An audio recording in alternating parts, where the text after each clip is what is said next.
ఎందుకు ఆయన గురించి ఎరగడం వ్రాయబడిన మాట ప్రకారం మరల చదువుకుందాం.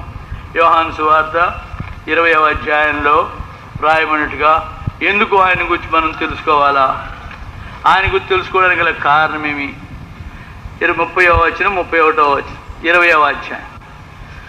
మరియు వేరు అనేకమైన సూచక్రియలు యేసు తన శిష్యులు ఎదురు చేసెను, అవి గ్రంథమందు వ్రాయబడి ఉండలేదు. కానీ యేసు దేవుని కుమారుడైన క్రీస్తు అని మీరు నమ్మునట్లును, నమ్మి ఆయన నామమునందు జీవం పొందినట్లును ఇవి వ్రాయబడిను. కనుక ఈ ప్రభు అయిన క్రీస్తు యొక్క చరిత్రలో వ్రాయబడినటువంటి అంశములు ఎందుకు వ్రాయబడ్డాయి అంటే, ఆయన నిజముగా దేవుని కుమారుడైన క్రీస్తుని నమ్మునట్లును, ఆయన యేసు దేవుని కుమారుడైన క్రీస్తు అని మనం నమ్మునట్లును, రెండవది నమ్మి ఆయన నామమును బట్టి జీవం పొందినట్లును ఇవి రాయబడ్డాయి. కనుక ఆయన జీవం మనం పొందాలంటే ఆయన ఎరుగుట అవసరం, ఆయన తెలుసుకోవడం అవసరం. దీని గురించి మనం ధ్యానిస్తూ మనం చదువుకుంటూ వస్తున్నాం. మొదటిగా ఆయన గురించి మనం చదువుకుంటూ మీరైతే నన్ను గురించి ఏమని చెప్పుకుంటున్నారు అని ప్రభువును అడిగినప్పుడు, ప్రభువు తన శిష్యులను అడిగినప్పుడు వారు పలు విధాలుగా చెప్పారు. వారు కొందరు ఈయనని, కొందరు ఆయనని అనేక రీతులుగా వారు చెప్పారు. కొందరు బాప్తిస్మిచ్చి యోహానని, కొందరు ఏలియా అని, కొందరు ఇర్మియా అని, లేక ప్రవక్తల్లో ఒకడిని చెప్పుకుంటున్నారని వారు చెప్పారు. కనుక ఇతరుల యొక్క అభిప్రాయ భేదముల గురించి వారు చెప్పడానికి ఇష్టపడినప్పుడు ప్రభు అన్నాడు, సరే కానీ మీరైతే నేను ఎవరిని చెప్పుకుంటున్నాను. కనుక మనకు ప్రభు యేసుక్రీస్తుని గురించిన వ్యక్తిగత అనుభవం ఉండడం అనేది అవసరం. మనం ఆయన్ను వ్యక్తిగతంగా తెలుసుకోవడం అనేది అవసరం. ఎవరో చెప్పిన మాటలు కాదు కానీ, ఎవరో చేసిన కార్యాలు కాదు కానీ, నేను ఎరుగుదును అని చెప్పడం అనేది అవసరం. యోహాను సువార్తలో 4వ అధ్యాయంలో మనం చదువుతాం. ఏమని? మొదట ఇతరులు చెప్పిన మాటలను బట్టి వారు నమ్మారు. వారు ఆ సమరయ స్త్రీ ఇచ్చినటువంటి సాక్ష్యం బట్టి ఆయన నిజముగా క్రీస్తుని అంగీకరించారు. ఆ మాట నిజం. కనుక 29వ వచనంలో ఆ స్త్రీ తన కుండ విడిచిపెట్టి ఊరిలోకి వెళ్ళి, కలిసి చదువుకుందాం. 29, మీరు వచ్చి నేను చేసినవన్నీ నాతో చెప్పిన మనుషుని చూడు, ఈయన క్రీస్తు కాడా అని వారు ఊరితో వచ్చి, ఆ ఊరు వారందరితో ఏం చెప్పారంటే, ఈయన క్రీస్తు కాడా, ఎట్లా తెలుసు నీకు క్రీస్తు అని? నేను చేసినటువన్నీ నాకు చెప్పాడు కనుక, నేను చేసినటువన్నీ చెప్పాడు కనుక ఈయన క్రీస్తు కాడా. కనుక ఆయన కూర్చిన రుజువు చూపెట్టాడు, ఆయన కూర్చిన రుజువును తెలియపచ్చు. ఈయన క్రీస్తు కాడా, కాకపోతే నేను చేసిన కార్యాలను ఎలా చెప్పాడు. ఆ మాట అన్నప్పుడు ఆ ఊర్లో అనేకులు ఆయన విశ్వాసం ఉంచాడు. 39వ వచనం, నేను చేసినవన్నీ నాతో చెప్పినని సాక్ష్యం ఇచ్చిన స్త్రీ యొక్క మాటను బట్టి ఆ ఊర్లోని సమరయుల్లో అనేకులు ఆయన విశ్వాసం, ఆమె చెప్పిన సాక్ష్యం బట్టి, ఆమె ఇచ్చిన సాక్ష్యం బట్టి వారు నమ్మారు. అయితే చాలు, ఇతరులు ఇచ్చిన సాక్ష్యాన్ని బట్టి, ఇతరులు చెప్పిన సాక్ష్యాన్ని బట్టి మనం నమ్మడం కాదు. ఆ తర్వాత చేసిన కార్యమేది, తర్వాత జరిగిన కార్యమేది. 40వ వచనం, ఆ సమరయులు ఆయన ఎదుగు వచ్చి తమ యొద్ద ఉండుమని ఆయన్ను వేడుకుంటూ కనుక ఆయన అక్కడ 2 దినములు ఉన్నాయి. ప్రభువును వారు ఉంచుకొని 2 దినాలు ఆయన మాటలు విన్నారు, ఆయన కార్యాలను చూచారు. చూచిన తర్వాత వారిచ్చిన సాక్ష్యమేది 2 దినాలు అయిన తర్వాత 41, ఆయన మాటలు విన్నందున ఇక అనేకులు నమ్మి ఆ స్త్రీని చూచి, కలిసి చదువుకుందాం. ఇక మీదట నీవు చెప్పిన మాటను బట్టి నమ్మం, మా మటుకు మేము విని ఈయన నిజముగా లోకరక్షకుడని తెలుసుకున్నాం. అది మనకు వ్యక్తిగత అనుభవం. మా మటుకు మేమే ఆయన చూసి తెలుసుకున్నాం, మా మటుకు మేమే తెలుసుకున్నాం. అది మనకు అందరికి కూడా అవసరమని ప్రభు కోరు. మనం ఆయన్ను వ్యక్తిగతంగా గుర్తించేవారంగా, మనం ఆయన వ్యక్తిగతంగా తెలుసుకున్నవారం.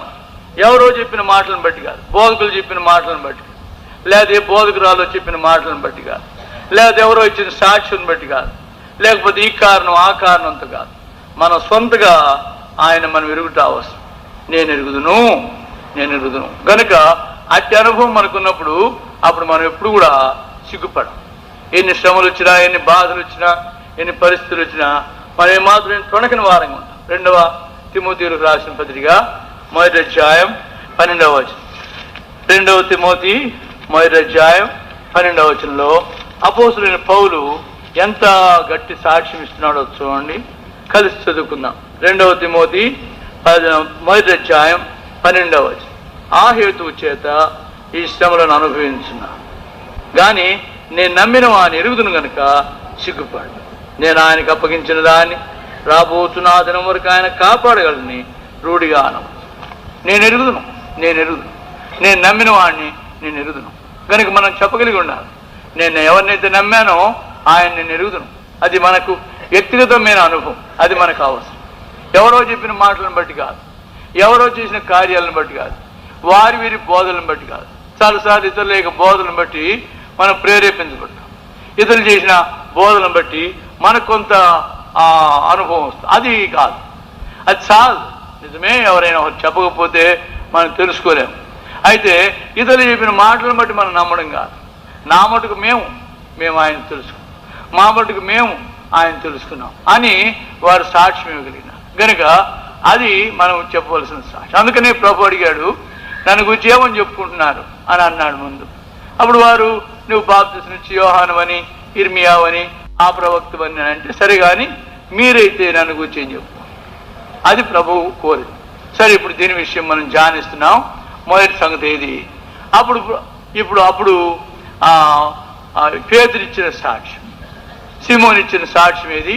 నీవు సజీవుడగు దేవుని కుమారుడైన క్రీస్తు, సజీవుడగు దేవుని కుమారుడైన క్రీస్తు, అది ఆయన ఇచ్చిన సాక్ష్యం. దాన్ని లూకా మార్కు రాసిన ప్రకారం అయితే నీవు క్రీస్తు అని మాత్రమే వారు చెప్పారు. మరి ఇంకొక సువార్తికుడు ఏమన్నాడంటే నువ్వు దేవుని క్రీస్తు అని వారు కనుక మేము వారు అంతవరకు చెప్పిన మొత్తం కొంచెం వివరంగా చెప్పి పూర్తిగా ఆయన చెప్పిన మాటలు. ఎందుకంటే చెప్పినవన్నీ కూడా ఇందులో రాయబడలే. ఒక్కో సువార్తికుడు తన యొక్క ఆత్మ ప్రేరేపణ ప్రకారం తనకు దేవుడు బయలుపరిచిన సంగతులను ఆ విధంగా బయలుపరుస్తూ ఇచ్చాడు. కనుక ఆయన చెప్పిన మాట ఏదంటే నీవు సజీవుడు దేవుని కుమారుడు క్రీస్తు. ఈ ఎరుక చాలా శ్రేష్టం. ఎంత శ్రేష్టమైందంటే మానవ మాత్రంగా మనుష్య జీవితంతో, మనిషి శక్తితో, మనిషి సామర్థ్యంతో తెలుసుకునే సంగతి కాదు. దేవుడే ప్రభువే బయలుపరిచేశాడు. వెంటనే ప్రభు మాట్లాడు, సీమోను బర్యోనా అనగా యోనా కుమారుడా, మానవుడా, మనుషులలో చేరినవాడా, మానవుడు అయిన నీవు ఈ సాక్ష్యం ఎలాగివ్వగలిగావు అంటే ఇది రక్తమాంసం వల్ల కలిగింది కాదు, నీ స్వశక్తి వల్ల కలిగింది కాదు, ఇది పరలోకమందున తండ్రి నీకు బయలుపరిచాడు. కనుక తండ్రి బయలుపరిచినటువంటి సాక్ష్యం ఏది అంటే ప్రభు అయిన యేసుక్రీస్తు సజీవుడు, ఆయన దేవుని కుమారుడు, ఆయన క్రీస్తు. దాని గురించి మనం ధ్యానిస్తూ మనం చెప్పినాం ఏమని, ఆయన ఈనాడు ఉన్నాడు, సజీవుడు, చచ్చిపోయినవాడు కాదు. గొప్ప గొప్ప వారు వచ్చారు, గొప్ప గొప్ప కార్యాలు చేశారు, చనిపోయినారు, వారి జీవితం అందరితో ఆఖరి. ప్రభు యేసుక్రీస్తు వారు అలా కాదు, ఆయన సజీవుడు, ఈనాడు బ్రతికున్నాడు. యేసుక్రీస్తు నిన్న నేడు యుగయుగములకు ఒకే రీతిగా ఉన్నాడు. అవును, ఆమె గనక ఆయన ఒకే రీతిగా ఉన్నాడు. ఆనాడు ఉన్నట్టుగానే ఈనాడు ఉన్నాడు, ఈనాడు ఉన్నట్టుగానే రేపు ఉంటాడు. అది ప్రభు అయిన క్రీస్తుని గురించిన సాక్ష్యం. కనుక ఆయన ఆది అంతమైన వాడు. కనుక ప్రభు అయిన క్రీస్తు ఈనాడు సజీవుడిగా ఉన్నాడు, ఆయన బ్రతికున్నాడు. అది మనకు ఆదరణ. ఏం చేస్తున్నాడు? తండ్రి కుడి పార్శ్వమందు మన కొరకై విజ్ఞాపన చేస్తాడు. ఆయన మన కొరకై అడ్వకేట్గా ఉన్నాడు. అడ్వకేట్ అనగా ప్లీడర్, అడ్వకేట్ అనగా మన పక్షంగా మాట్లాడువాడు. కనుక ఆయన మన పక్షంగా తండ్రి యొక్క కుడి పార్శ్వం చేరి మాట్లాడు. ఏం మాట్లాడుతున్నాడు? ఇక్కడే ప్రారంభించాడు ఆయన మాట్లాడు. తండ్రి వీరేమి చేస్తున్నారో వీరెరుగురు, వీరిని క్షమించు. ఆయన క్షమించకపోతే మనం ఈ లోకంలో మనం కడతేరినాం. కనుక ఆయన క్షమించకపోతే నిన్ననే ఈరోజే నేను విన్నాను ఒక వార్త, ఏంటి ఫలాని అబ్బాయి చనిపోయినాడని చెప్పి విన్నా. ఎక్కడో 20 ఏళ్ల కుర్రాడు, 20 ఏళ్ల కుర్రాడు ఎలా చనిపోయాడు? ఏం జబ్బు వచ్చింది? ఆయన విశ్వాసి కుమారుడు, తల్లిదండ్రులు ఇద్దరు విశ్వాసు, మరి చనిపోయాడా? ఏం జబ్బు వచ్చింది? హార్ట్ అటాక్ వచ్చిందా? 20 ఏళ్ల కుర్రాడికి ఎట్లా వచ్చింది? మరి ఏం జబ్బు? అతడు ఒక చెడు సంబంధం వాడు కలిగినాడు. ఓ హైందవ పిల్లతో సంబంధం కలిపి వాడు పరారైపోయారు కనుక ఆయన తీసుకురండి అని పెద్దలు కొంతమంది చెప్పి వారిని పిలుచుకొచ్చి ఏదో విధంగా పెళ్లి చేసేద్దాం, వాళ్ళకి ఏదో సమాధానం చెప్దామని అన్నారు. ఇంతలోపల ఆ పిల్లతో అన్న కూడా వెళ్ళిపోయి, అవునవును పిల్లలు ఏదో తప్పు చేస్తారు కదా, పొరపాటు చేయడం సహజం, మనం వాళ్ళని తీసుకొచ్చి పెళ్లి చేయాలని చెప్పి మంచిగా మాట్లాడి వెళ్ళిపోయి వాళ్ళని తీసుకొని వస్తూ ఆయన డొక్కలో పొడిచినాడు. వెంటనే అక్కడే చచ్చిపోయాడు. ఆ పిల్లని కూడా పొడిచినాడు, కానీ ఆ పిల్లకి సరైన దెబ్బ తగలే, తప్పలేదు. కనుక అనేక పర్యాయం మన జీవితాల్లో దాని గురించి చెప్తూ వాళ్ళ అన్నగారు చెప్పాడు, నేను మా నాయన చాలా కోపపడినానన్నా. ఏమని అంటే, నీవు దానికి సావుకు బాధ్యుడు. నిన్ను నేను ఉద్యోగం కూడా రిటైర్ అయిపోయిన తర్వాత ఉద్యోగం కూడా రాజీనామా ఇచ్చేసి నువ్వు పిల్లలను చూసుకోమన్నా, నువ్వు పిల్లలను చూసుకోకుండా అజాగ్రత్తగా ఉన్నావు. ప్రియులరా, మన పిల్లలకు వారి చెడుకు మనం కారణం. మనం వారి విషయంలో సరైనటువంటి జాగ్రత్త తీసుకోవడం లేదు. అయితే వారికి రావాల్సిన ప్రతిఫలం చూస్తే చాలా భయంకరమైనది. ఆ తెలుగు చేసినందుకు వెంటనే అతని చంపేయడానికి ఇష్టపడ్డాడు. అయితే ప్రేమగల ప్రభు మనం చేసిన దోషాలను క్షమిస్తున్నాడు. నిజంగా ఆ చిన్నవాడు ఒకవేళ తెలియక చేసిన తన యొక్క వ్యామోహం చేసిన కార్యాన్ని బట్టి తనకు మరణం వచ్చింది. కానీ మనం ఈనాడు తలంపులతో, మాటలతో, చూపులతో అనేక విధములుగా అనేక పాపములు చేస్తున్నాం. దీనికి ప్రతిఫలంగా మనకు రావాల్సిన మరణం. పాపం యొక్క జీతం మరణం. అయితే ఎందుకు మనం తప్పించుకుంటున్నాం? దేవుని కృపావరం మన ప్రభువైన యేసుక్రీస్తునందు నిలిచి, మన ప్రభువైన క్రీస్తు తండ్రి కృపార్చన కూర్చుని, తండ్రి వీరేమి చేస్తున్నారు వీరెరుగురు, వీరిని క్షమించు. మన ప్రభువైన క్రీస్తు మన పక్షంగా విజ్ఞాపన చేస్తున్నారు. ఆయన సజీవుడు. రెండవ సంగతి, ఒకవేళ ఆయన సజీవుడు మాత్రం కాదు, ఆయన దేవుని కుమారుడు. దేవుని కుమారుడుగా ఏమని అర్థం? అపవాది క్రియలను లయపరచు, సైతానిక కార్యములన్నింటినీ లయపరిచేవాడు. సాతాను అనేక కార్యములు చేస్తున్నాడు, మనుషుల మీద అనేక విధమైనటువంటి కాని ప్రయత్నములు చేస్తున్నాడు. అనేక విధములుగా పడిపోతున్నాం సాతాను ప్రయత్నములు. అవన్నీ ఎరిగినవాడు. ఆయన సజీవుడు, దేవుని కుమారుడు, అపవాది క్రియలను లయపరచువాడు. అయితే ఆయన క్రీస్తు. క్రీస్తు అని మాటకు అర్థమేమి? ఆమె పరిగెత్తుకు వెళ్ళిపోయి చెప్పింది, నేను చేసినటువన్నీ నాకు చెప్పినవాడు. క్రీస్తు అనగానేమి? మనం చేసినటువన్నీ మనకు చెప్పాడు.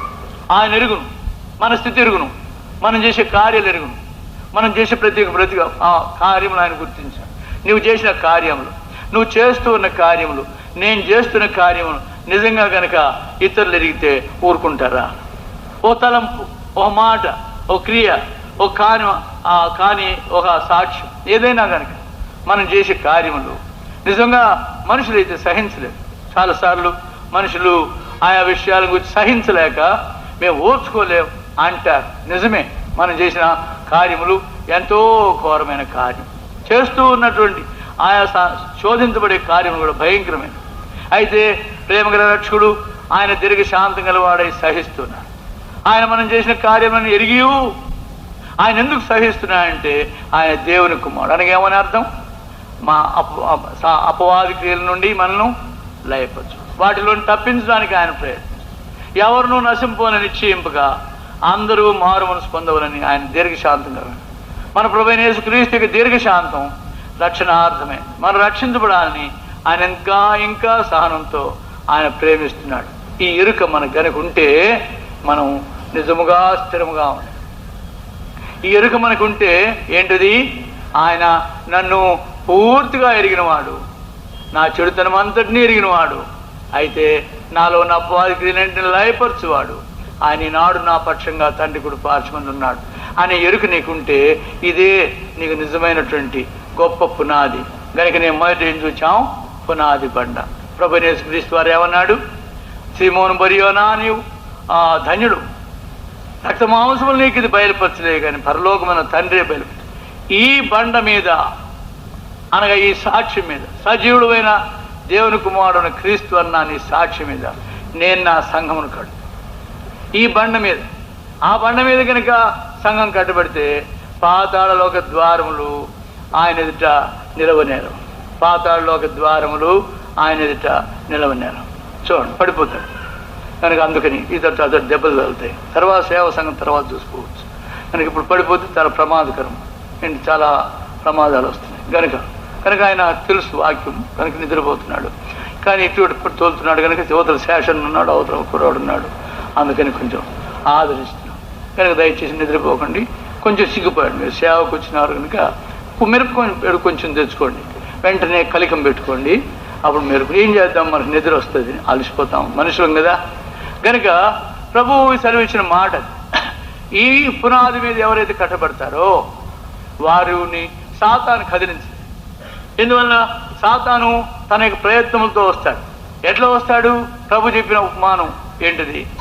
బండ మీద కట్టబడిన ఇల్లు, వాన కురిసెను, అనేకమైన శోధనలు పైనుండి వస్తున్నాయి, వరద వచ్చెను, కింద నుండి వస్తున్నాయి, గాలి విసిరి ఆ ఇంటి మీద కొట్టెను గనక ప్రక్క నుండి వస్తున్నాయి, పైన క్రింద ప్రక్క నుండి వచ్చిన, అయితే ఆ ఇల్లు పడలేదు. కారణమేమి? అది బండ మీద కట్టబడింది. ఆ బండ క్రీస్తే గనక ఆయన సజీవుడు, దేవుని కుమారుని క్రీస్తు అనే విశ్వాసం నీకుంటే పైనుండి కింద నుండి ప్రక్క నుండి ఎన్ని తుఫానులు వచ్చినా నువ్వు పడవు, స్థిరంగా ఉంటావు. అదే పౌలు చెప్తాడు, ఆఖరి దినాల్లో, తనకి చనిపోబోయే దినాల్లో, నీకు చంపివేస్తారు ఇంకొన్ని దినాల్లో. అప్పుడు ఆయనకు వచ్చి ఒక వర్తమానం చెప్పారు. ఏమని? అయ్యా, ఫిలేతు హుమనయ్య అనే వాళ్ళిద్దరు చేరారు, వాళ్ళు పునరుద్ధానం గతించింది, ఇంకేం లేస్తామని అంటున్నారండి, అందువల్ల అనేకులు విశ్వాస భ్రష్టులు అయిపోతున్నారంటే అప్పుడు చాలా కష్టపడ్డాడు. అయ్యయ్యో, ఇలాంటి దుర్బోధ బోధిస్తున్నారా? అనేకులు విశ్వాసులు తొలగిపోతున్నారా? అలాగే ఏం చేసేది? ముసలివాడు చెరసాలలో ఉన్నాడు, ఏం చేయాలా? అప్పుడు నిట్టూర్పుతో మాట్లాడు, పర్వాలేదులే, దేవుని స్థిరమైన పునాదులు నిలకడగా ఉన్నాయి. ఎవరైతే దేవుని పునాదుల మీద కట్టబడతారో వారు నిలకడగా ఉంటారు. దేవుని పునాది మీద కట్టబడిన వారు గాలికి చెదిరిపోయేటువంటి రెల్లు వలె ఉంటారు. ఎప్పటికప్పుడే ఉద్యోగం దొరుకుతుందంటే మేము హరిజనులమని చెప్పుకుంటారు, పిల్ల దొరుకుతుందనంటే ఎస్పీజీ అని చెప్తారు, మళ్ళీ అక్కడికి దొరకదు, ఇక్కడ పిల్ల దొరుకుతుందంటే బ్యాప్టిస్టులు అని చెప్తారు, మళ్ళీ సువార్త సేవకు వచ్చినప్పటికీ మేము యెరూషలేం వారం అంటారు. ఎక్కడికక్కడే, ఏ గాలికి ఆ చాప. కానీ చలచిత్తం ఏం కారణం అంటే వారిని అనడానికి లే పాపం, ఏమి ఇసుక మీద పునాది, ఎవరిని చూసి వచ్చారు, బాక్సింగ్ గారిని చూసి వచ్చినారు, లేదా పాటలు చూసి వచ్చినారు, ఈ బోధలు చూసి వచ్చారు. వీటి మీద కట్టబడేవారు స్థిరంగా ఉండలేరు, ఎవరిని కానీ, నేను కానీ ఎవరు. దేవుని పునాది ఏంటి? దేవుని పునాది ఈ బండ ఏంటిది? నా ప్రభువు నన్ను ఎరిగి ఉన్నాడు, నాలో నా అపవాదికి నన్ను ఎరిగి ఉన్నాడు, అయితే ఆయన వాటన్నిటిని లయపరిచిన దేవుని కుమారుడు. ఆయన నాడు నా కొరకై తండ్రి కుడిపార్శ్వమందు ఉన్నాడని ఈ ఎరుకుతో ఎవరైతే నిజముగా ప్రభుని అంగీకరిస్తారో, ఆ ఎరుకుతో ఎవరైతే సంఘంలో ఉంటారో వారు స్థిరంగా ఉంటారు. ఇది నాలో అనేకులు సంఘంలో అస్థిరులుగా ఉన్నారు, చలచిత్తులుగా ఉన్నారు, వారు కూడా సభ్యత్వంలో ఉన్నారు. వారు ఒకవేళ పులిపిటికి బోధ చేసేవారుగా ఉండొచ్చు, లేకపోతే బల్ల పంచేవారుగా ఉండొచ్చు, లేకపోతే సువార్త చెప్పేవారు ఉండొచ్చు. వారి పునాది ప్రభు యొక్క బండ మీద లేకపోతే దానికి అవసరమైంది ఏదంటే ఈ పునాది, అది పునాది బండ. దాని గురించి మనం చూచాం. ఇప్పుడు అయిన తర్వాత రెండో విషయానికి, ఈ మాట ఇట్లే ఉంటే బాగుండు. వెంటనే ప్రభు ఏమన్నాడంటే ఈ తన శిష్యులతో చెప్పాడు, ఎవరికి ఈ సంగతి చెప్పండి, మీరు ఎవరికి ఈ సంగతులు చెప్పండి. మనం చదివినాం కదా 20వ వచనం, అనగా 16వ అధ్యాయం మత్తయి సువార్త. అది పరలోకమందును అటు పిమ్మట తాను క్రీస్తు అని ఎవరితోనూ చెప్పవద్దని ఆయన తన శిష్యులు ఖండితముగా ఆజ్ఞ. ఎవరికి చెప్పండి? ఈ మీ శ్వాసం మీలోనే పెట్టుకోండి, ఈ సత్యమును మీరు అంతరంగంలో పెట్టుకోండి. ఏదో నన్ను గురించి ఫలాని విని మాట విని రావడం కాదు, మీరు ఈ శ్వాసాన్ని జాగ్రత్త కనిపెట్టుకోండి, దీని గురించి ఎవరు చెప్పండి. కనుక ఆయన చెప్పాడు. కనుక వాళ్ళు చాలా అత్యానంద భరితులైపోయినారు. మేము యేసుక్రీస్తుని నమ్మినాం, మేము యేసుక్రీస్తు శిష్యులం, మేము యేసుక్రీస్తు యొక్క బండ మీద కట్టబడిన వారం, ఆయన ప్రభువైన యేసుక్రీస్తుని మేము గుర్తించినామని చాలా అతిశయించినారు. అనేక పర్యాయం మనం కూడా అది అనేక విధంగా అతిశయిస్తాం. మేము దేవుని పిల్లలం, మేము మారు మనసు పొందినవారు, మేము రక్షించబడినవారు, మేము ప్రభు యొక్క విశ్వాసంతో జీవిస్తున్నాం, మీ విశ్వాసం మంచిది, ఈ అతిశయం నీకు ఉండడం మంచిది, దీన్ని బట్టి ఆనందిస్తున్నాం. మేము ప్రభు బిడ్డలం, మేము మారు మనసు పొందినాం, ప్రభు మమ్మల్ని రక్షించినాడు, మా జీవితం మార్చినాడు చెప్తున్నావు, మంచిదే. అయితే ఇక్కడ ఇంకో కష్టం వచ్చింది. ఏంటది? ఎట్లా ఆయన ఇంత గొప్పవాడు కాగలిగినాడు? అక్కడికి ఒక కాని మాట చెప్పాడు ప్రభు. 21వ వచనం. అప్పటి నుండి తాను యెరూషలేముకు వెళ్ళి పెద్దల చేతను ప్రధాన యాజకుల చేతను శాస్త్రుల చేతను అనేక హింసలు పొంది చంపబడి 3వ దినం లేచుడు అగత్యమని యేసు తన శిష్యులకు తెలియజేయమనిపెట్టి. ఇప్పుడు ఆయన బండాన్ని మాత్రమే చెప్పుంటే, నేను పునాది బండాన్ని మాత్రమే చెప్పుంటే సంతోషించినారు. అయితే ఇంకొక కష్టకరమైన మాట చెప్పాను. నేను పెద్దల చేత శాస్త్రుల చేత పరిశీలన చేత నేను చంపబడతా. చచ్చిపోతావా? అవును, చంపబడతా. నేను చంపబడతా, హింసపరచబడతా, హింసలు పొంది చంపబడి హింసలు పొంది చనిపోతా. పేతురు చాలా కష్టమేసింది. ఏం ప్రభువా, నువ్వేదో చాలా గొప్పవాడుమని, నీ రాజ్యం చిరస్థాయిగా ఉంటుందని మేము నమ్మినాం కాదు. చచ్చిపోతావా? తిరిగి లేస్తే మాత్రం చచ్చిపోవడం అంటే అవమానం కదా. కనుక అది నీకెన్నడూ జరగకపోవును గాక, అది నీకు దూరమవును కాక. చేయబట్టి పక్కకు లాక్కుపోయాడు. ప్రభువా, నీకు అది ఎప్పుడు జరగదు, నీకెన్నడూ జరగదు, నీకు అది జరగపోగాక. నువ్వు చచ్చిపోవడం మాట చెప్పా. ఇంకా నేను బతుకుతాను, ఇంకా నేను రాజ్య పరిపాలన చేస్తానని చెప్పి అప్పుడు మా బాగా సంతోషం. చచ్చిపోతామంటే మాకు ఇష్టం, చనిపోతామంటే ఇష్టం. నా బాగా జ్ఞాపకం, నేను చిన్నతనంలో సావు పాటలు ఎక్కువ పాడేవాడు. ఇప్పటికి కూడా సావు పాటలే ఇష్టం నాకు. మా పాటలు, ఆ పాటలు పాడుతుంటే మా పెద్దమ్మ ఊరికి తిట్టేది, రేయ్ నీకు ఆ పాటలు తప్పితే ఇంకే రావేంట్రా, దినమంతా సావు పాటలు పాడుతుంటాం. అంటే ఏంటి? శవంబు పాతి పెట్టు, శవం పాతి పెట్టి సచిన సమాధి. మాకు గుంటూరులో ఉన్నప్పుడు మా ప్రియుడు ఒకడు ఉండేవాడు, సేవకు సమర్పించుకునేవాడు, చాలా గట్టివాడు, కంసలవాడు కురాడు, ప్రభుని నమ్మిన సేవకు సమర్పించుకునేవాడు. వాడికి చెప్పినాం, బాగా పరిస్థితనం చేయగలవాడు. అరే ఒక స్పేర్గా ఓ 2-3 సావు పెట్టెలు పెడదాంరా ఇంట్లో రెడీగా. అప్పటికప్పుడు చేయడం అనేది కొంత కష్టమవుతుంది, అది పెట్టి చేయడం కొంచెం కష్టమవుతున్నది. స్పేర్గా పెడతామంటే అన్న ఆ పని మాత్రం చేయబాకన్నా, నీకు కావాల్సి ఉంటే అప్పటికప్పుడు నేను ఎట్లన్నా ప్రయత్నం చేసుకుని. ఏమంటే నాకు ఆ సావు పెట్టి చూసేటప్పుడు మా నాయన చచ్చిపోయింది జ్ఞాపకానికి వస్తుందన్న. ఓ రోజు సందర్భానుసారంగా ఓ చావు పెట్టి చేయాల్సి వచ్చింది. కనుక మా వాడు చనిపోయినాడు. కనుక వాడిని తీసుకొచ్చి పాతి పెడతామని పెడితే వాడు లోపలికే రాలే. ఏం కారణం అంటే చావు పెట్టి చూస్తే నాకు భయం వేస్తుంది. కనుక నేను వెనక పెట్టినాం. వాడికి వెళ్ళమంటే కొంచెం భయం, దాన్ని చూస్తే భయం. ఏదైనా బాగాలేకపోతే ఈరోజు మా విజయ్ కుమార్ బాగాలేకపోతే చెప్పిన, నరే చెప్పురా మీ అన్నకి ఏమన్నా చెప్పమంటావా అంటే, చాలా జ్వరంగా ఉన్నావు, బండి తయారు చేయమంటావా? లేదన్నా బాగానే ఉందన్న. అంటే అనేక పర్యాయాలు కొంచెం జబ్బు వచ్చినప్పుడు చచ్చిపోతాం అనుకుంటాం. చావు అంటే చాలా భయం, అది మనకు సహజంగా ఉండే పరిస్థితి. కనుక మన చావుని గురించి భయపడే వారం ప్రభు చావుని గురించి చెప్పుకుంటామా? ప్రభువానికి అది ఎప్పుడు జరగకుండా గాక, అది దూరమవును గాక. కనుక ఆయన రెండవ విషయం ఆయన తెలియపరిచి, ఎవరిని పునాది బండను మాత్రం కాదు కానీ నేను మొత్తబడిన బండను, కొట్టబడిన బండ. ఆయన మొత్తబడ్డాడు. ఆయన మొత్తుడికి యెహోవాకు ఇష్టం. ఆయన మొత్తడం అవసరం. ఆయన మొత్తబడి చేతనే ఆయన పునాది బండ అయింది, ఆయన చెక్కబడి చేతనే పునాది బండ అయింది. ఆయన సాదృశ్యంగా ఏమైనా ఆయన మొత్తబడి చేత వచ్చిన లాభం ఏంటి? ముందు రెఫదీంలో చూస్తే, రెఫదీం అనగా రెస్ట్ అని అర్థం, విశ్రాంతి అని అర్థం. రెఫదీంకి వచ్చారు ఇశ్రాయేల్. నీళ్లు లేవు, నీళ్ళు లేకపోతే ఇంకేం విశ్రాంతి? కనుక మా నీళ్లు లేవు ఎందుకు తీసుకొచ్చావు మమ్మల్ని ఇక్కడికని రాళ్ళు ఇచ్చుకున్నారు చంపడానికి. అప్పుడు ప్రభువా వీళ్ళని ఎందుకు వచ్చింది? ఐగుప్తులని చచ్చుండి సరిపోయిన నీళ్ళు అనవసరంగా తీసుకొచ్చావు, నన్ను ఇంకొంతసేపటికి రాళ్ళు తీసి కొడితే చంపేటట్టున్నారు, ఏం చేయమంటావంటే, అలాగైతే రా ఇక్కడ నీవు నీ కర్ర తీసుకొని రమ్మనకపోతే బాగుండు. నువ్వు కర్ర తీసుకొని అక్కడికి వెళ్ళు, అక్కడ హోరే బండ మీద నేను నిల్చుంటా, ఆ బండను నువ్వు కొట్టు, నేను ఆ బండ మీద నిల్చుంటాను, ఆ బండను కొట్టు. బండ మీద నిల్చుంటావు, బండ పక్కన నిల్చుంటావు, అప్పుడు బండ మీదనే నిల్చుంటా. ఎక్కడ కొట్టమంటావు? దాన్ని కొట్టు, నువ్వు ఉన్నావు కదా నన్ను కొట్టు. ప్రభువా ఎట్టు కొట్టేది? నువ్వు కొట్టు, లేకపోతే ఈ ప్రజలు జీవించు. నిన్ను కొడితే కోపం వస్తుందా? కొట్టేటప్పటికి విస్తారమైన సమృద్ధి జలం ప్రవహించింది. ప్రభువు మొత్తబడి చేత మన దప్పిక తీర్చబడింది. మన ప్రభు మొత్తబోడి చేత మనకున్నటువంటి ఆత్మీయమైనటువంటి దప్పిక తీరిపోయింది. ప్రభు మొత్తబోడి చేతనే ఆ సజీవ జలధారలు మనకు అనుగ్రహించబడ్డాయి. ఆయన జీవ జలధారల్లో మనం ఈనాడు రక్షించబడ్డాం. ఆయన మొత్తపడకపోతే, ఆయన చావకపోతే మనకు ఆ జీవం కలిగింది. ఆయన మరణం ద్వారా మనకు కలిగింది. అనేకులు జరగరు, అనేకులు గుర్తించరు, ప్రభు యొక్క మరణమును గురించి ఇష్టపడరు. ఆయన మరణించితే అగత్యం. ఆయన సజీవుడిగా తిరిగి ఆయన లేచాడు. ఆయన మరణించిన తర్వాత, మరణించకపోతే కుదరదు. ఎందువలన? గోధుమ గింజ భూమిలో పడి చస్తేనే కానీ తనంతటి తాను ఫలించు.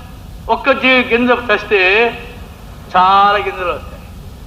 నేను అది చావకపోతే అనేక విత్తనాలు, ఆ విత్తనం అట్నే ఉండి ఏం లాభం? దాన్ని భూమిలో వేస్తే అది చచ్చిపోవాలి. ఆ చచ్చిపోయిన తర్వాత అప్పుడు లేదు. ఓ చిక్కుడు విత్తనం భూమిలో వేస్తే కొన్ని రోజులకు మళ్ళీ ఆ విత్తనం కనబడుతుంది. ఎక్కడ కనబడుతుంది? పైకి లేచి, అరే నా విత్తనం అంతా ఏమైపోయింది, ఇంకొంతసేపటికి ఊడిపోతుంది. ఊడిపోయాడు పడిపోతుంది. అయ్యో అన్యాయంగా మంచి విత్తనాన్ని వేస్తున్నాయండి. అది చావకపోతే ఆ మొలక రాదు. అప్పుడు అందులోంచి అనేకమైన విత్తనాలు వస్తాయి. ప్రభువైన క్రీస్తు చావకపోతే ఈనాడు సజీవులంగా రాం. ఆయన మొత్తపోయేట అగచ్చు.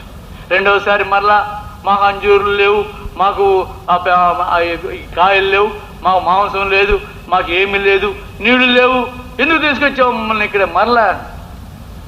అరే ఐగుప్తులో చస్తుంట్రి, అనేక బాధలు పడుతుంట్రి, 10 తెగుళ్ళు రప్పించి ఆ 10 తెగుళ్ళలో మీకు ఏది కూడా తగలకుండా మిమ్మల్ని కాపాడి, ఆఖరి తెగుల్లో అందరు పిల్లలు తెచ్చినా మీ పిల్లలు చావకుండా ఆశ్చర్యమైన రీతిగా వాళ్ళ ఆస్తులంతా మీకు ఇచ్చి పంపించి ఎర్ర సముద్రం దాటించే, మీకు వెలుగీయడానికి రాత్రుల్లో అగ్నిస్తంభాన్ని పంపే, పగట్లో ఎండదెబ్బ తగలకుండా మేఘస్తంభం పంపే, ఇంత మేలు చేస్తే ఎటువంటి వాళ్ళు ఇంకా అంటున్నాను, మనసు చాలా కష్టమేసింది. ఎవరికి?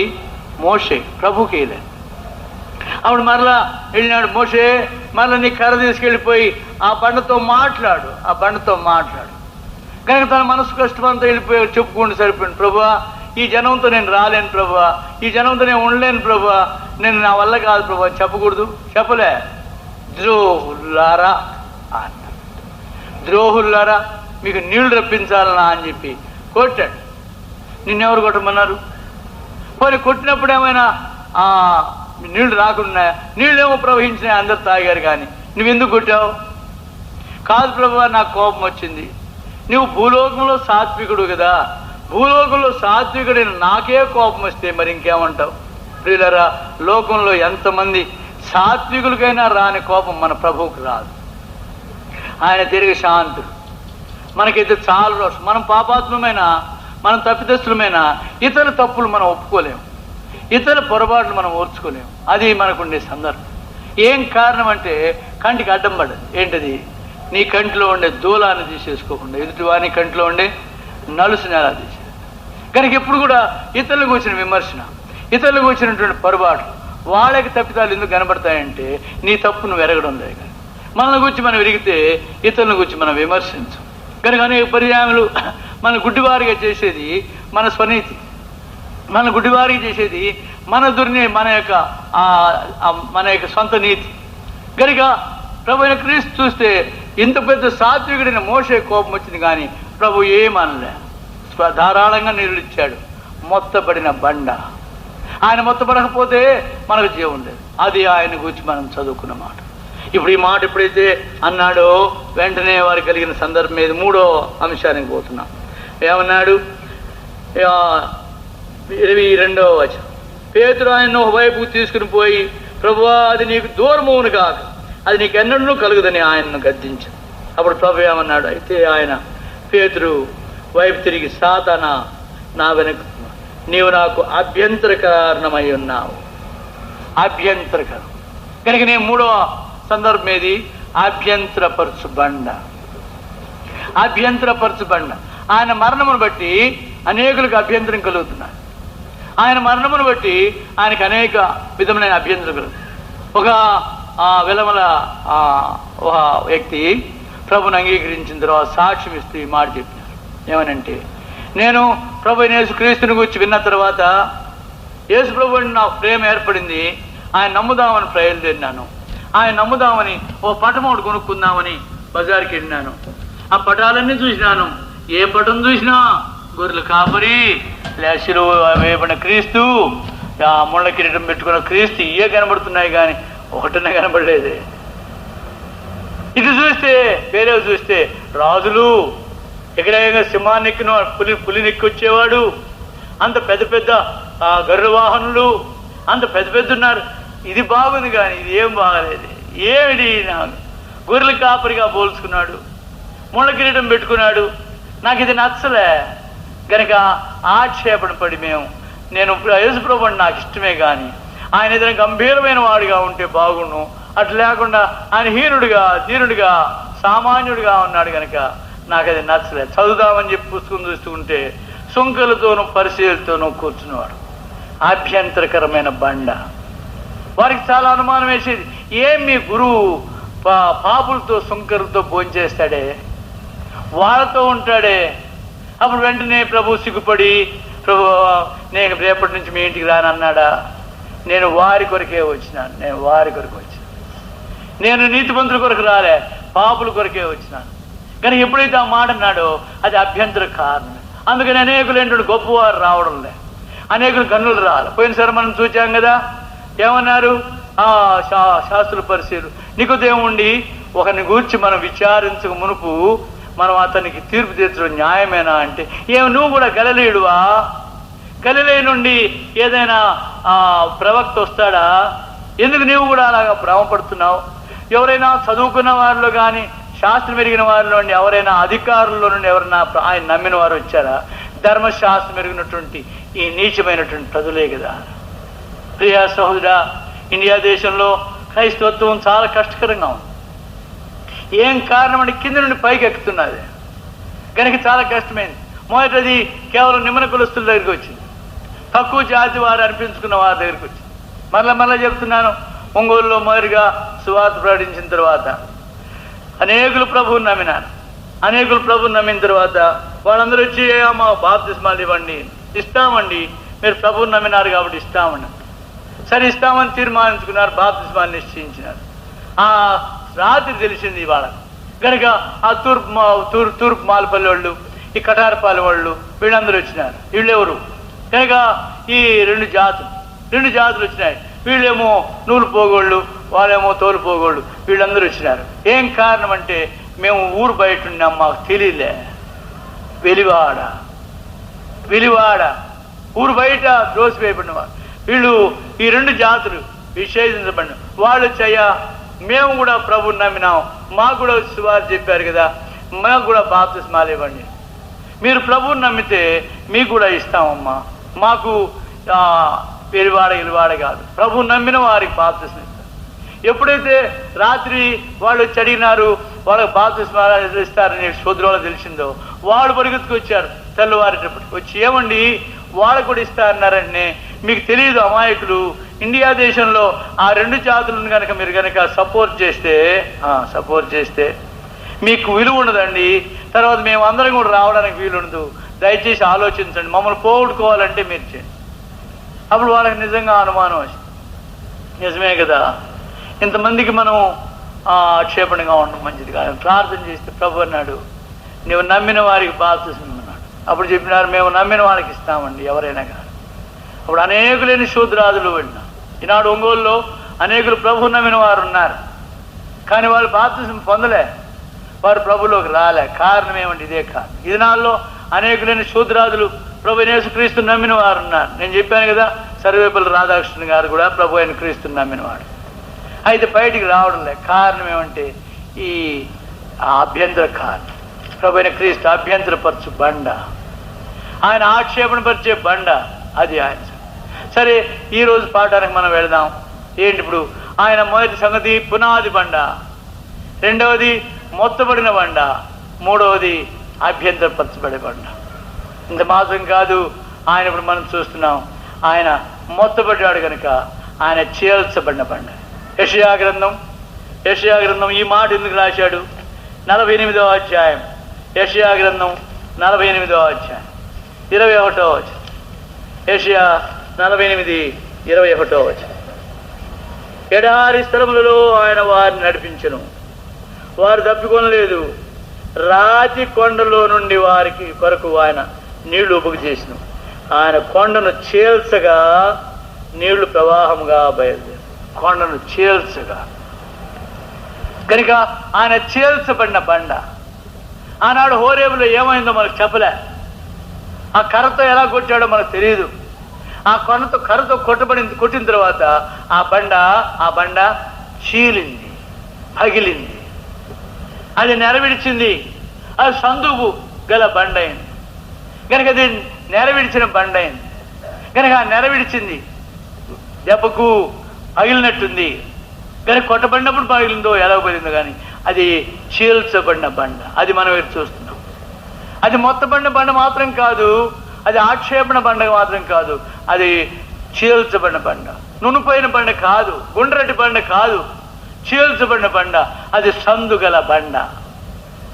కనుక ఈ సందుగల బండ అయినందువల్ల వచ్చిన గొప్ప ఆ లాభం ఇది. ఈ సందుగల బండ అయింది కనుక మనకు ఒక గొప్ప లాభమే. ఏంటి ఇక్కడ చదువుతాం మళ్ళీ మన మత్తయి సువార్త 16వ అధ్యాయంలో. ఇప్పుడు ఆయన చీల్చబడిన బండ అయినందువలన ఆయన ఏం చెప్పగలిగాడు? 16వ అధ్యాయం మత్తయి సువార్త 16వ అధ్యాయంలో 16వ అధ్యాయం. అప్పుడు యేసు తన శిలువను ఎవడైనా నా వెంబడి రాగు అనేళ్ళ తను తాను ఉపేక్షించుకుని తన సిలువనెత్తుకుని నన్ను వెంబడించాలి. ఎవడైనా తను తాను తగ్గించుకోవాలనుకుంటే, ఎవడైనా నా వెంబడి రావాలంటే నన్ను వెంబడించాలి. వెంబడిస్తే మాకు ఇచ్చే లాభం ఏంటి? 25వ వచనం. తన ప్రాణమును రక్షించుకొనగోరువాడు దాన్ని పోగొట్టు. నన్ను వెంబడిస్తే వారికి ఒకవేళ ప్రమాదం వస్తుందేమనుకుంటాడేమో. అతడు నన్ను వెంబడిస్తే అతను తను తాను రక్షించుకుంటాడు. అది ఆయన చెప్పిన మాట. తన ప్రాణము రక్షించుకొనగోరువాడు దాన్ని పోగొట్టుకుని, నా నిమిత్తం తన ప్రాణమును పోగొట్టుకునేవాడు దాన్ని దక్కించే బండ, నిన్ను రక్షించే బండ, నిన్ను కాపాడే బండ, నిన్ను దాచే బండ. రోమీయులకు రాసిన పత్రిక 8వ అధ్యాయం, రోమా పత్రిక 8వ అధ్యాయం మొదటి వచనంలో ఒక మాట రాస్తాడు. 6వ అధ్యాయంలో పాపమును గురించి, 7వ అధ్యాయంలో దౌర్భాగ్యమైన జీవితాన్ని గురించి, ఇప్పుడు 8వ అధ్యాయంలోకి వచ్చినప్పటికీ ఏమన్నాడు? 7వ అధ్యాయం ఆ చివరి వచనం మనం చదవడానికి ప్రయత్నిద్దాం. ఆ చివరి వచనం లేక 24వ వచనం కలిసి చదువుకుందాం. 7:24. అయ్యో నేనెంత దౌర్భాగ్యుడను, ఇటు మరణమునకు లోనకు శరీరము నుండి నన్ను ఎవడు విడు, దిక్కు లేని వాడైనాడు.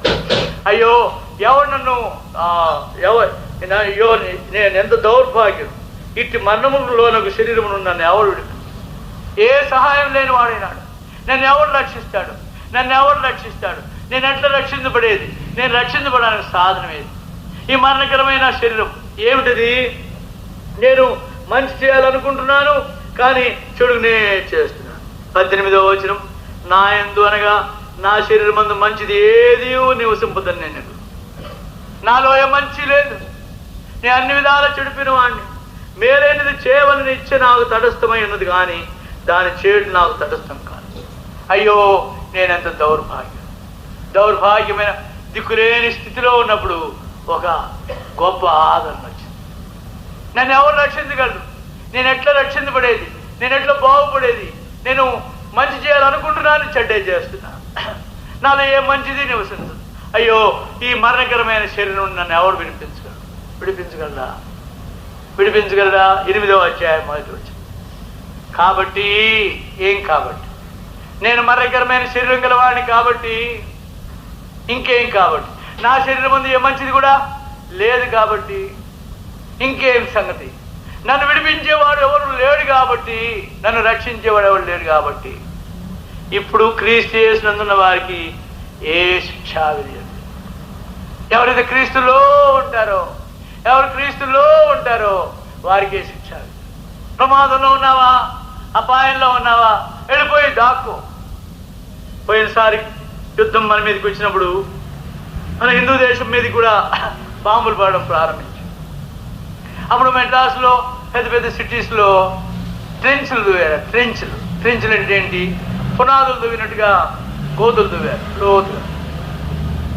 అప్పుడు ఏం చెప్పారు? సైరన్ కుయ్యగానే మేము రాడార్లో చూస్తాం శత్రు విమానం వస్తున్నది అని తెలియగానే మేము అప్పుడు దీన్ని ఎదిరించే వాళ్ళకాలు లేవు. మేము సైరన్ కూస్తాం. సైరన్ కూయగానే శత్రు విమానాలు వస్తున్నాయని పరిగెత్తుకెళ్ళిపోయి ఆ పునాదుల్లో, ఆ గోతుల్లో బోర్లు పడుకోండి. రొమ్ము కింద మీ చేతులు పెట్టు. ఎందుకు రొమ్ము కింద చేతులు పెట్టుకోవడం? ఆ బాంబుకు అదురుతాయి భూమి, అప్పుడు గుండె ఆగిపోతుంది. అంత భయంకరమైన బాంబు దెబ్బ తినకుండాలంటే రొమ్ము కింద మీ చేతులు పెట్టుకుని పడుకోండి, బోర్లు పడుకోండి. ఇంకా కొన్ని ట్రెంచులు కట్టినారు, అనగా కొన్ని సిమెంటు ఆ గూళ్ళు బలమైనవిగా కట్టారు. వెళ్ళిపోయి దానిలో దాక్కోండి, దానిలోకి వెళ్ళిపోండి. 12 అడుగుల మందం కలిగినటువంటి సిమెంటు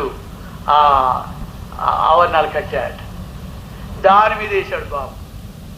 ఇప్పుడు కొత్త రకమైన బాంబులు వచ్చేసాయి, ఎన్నో టన్నుల బాంబు వేసేటప్పటికి అది మిలిటరీ వాళ్ళను దాక్కునే స్థలం, మిలిటరీ ట్రైనింగ్ ఉండేటువంటి స్థలం. అది తెలుసుకుని వేశారు.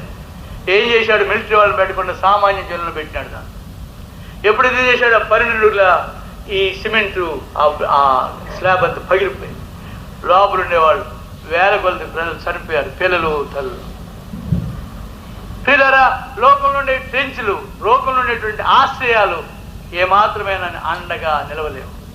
అయితే ప్రభు ఇచ్చిన ఆదరణ ఏదంటే, నీవు దౌర్భాగ్యులను ఎరిగితే, నీకు మంచిది ఏది లేదని ఎరిగితే, అయ్యో నన్ను ఎవరు రక్షించగలరు అనేటువంటి చింత నీకు వస్తే రా రా.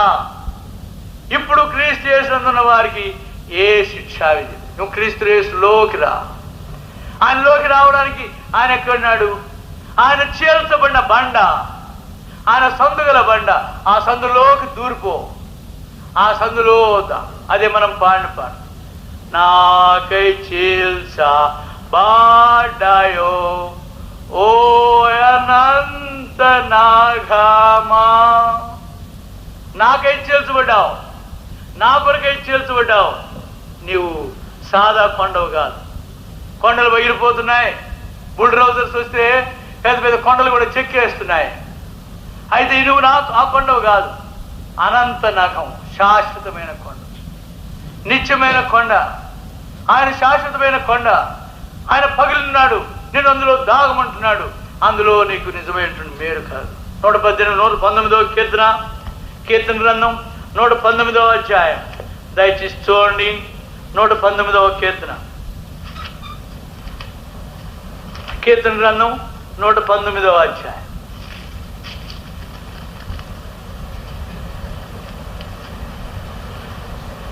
నూట 14వ చదవండి ఒకరు. 119వ కీర్తన 114వ 114 కనబడేదా? నాకు మరుగు చోటు నా కేడము నీవే. కేడము అనే మాటకి అర్థం ఏదంటే షీల్డ్ కాదు.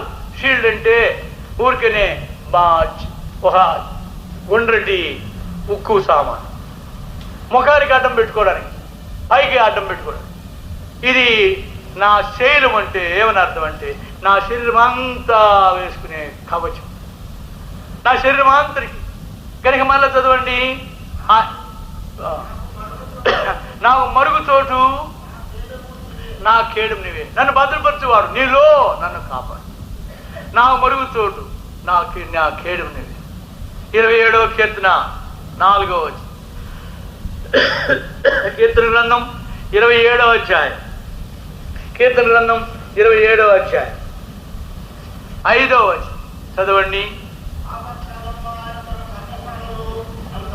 ఆయన పర్ణశాల అన్నాడు. ఆపద కాలం వచ్చినప్పుడు తన పర్ణశాలలో నన్ను దాచును. తన గుడారపు మాట్ల ఆయన మనకు దాగు చోటు. ఆయన మనకు దాగు చోటు. అదే మనం ఆయన చూసి, ఆయన తన గుడారములో తన దాగు చోటులో మనం ఉంచేవాడు కావాలి. అది మనకిచ్చిన గొప్ప ధైర్యం. 31వ అధ్యాయం కీర్తన గ్రంథం 20వ వచనం.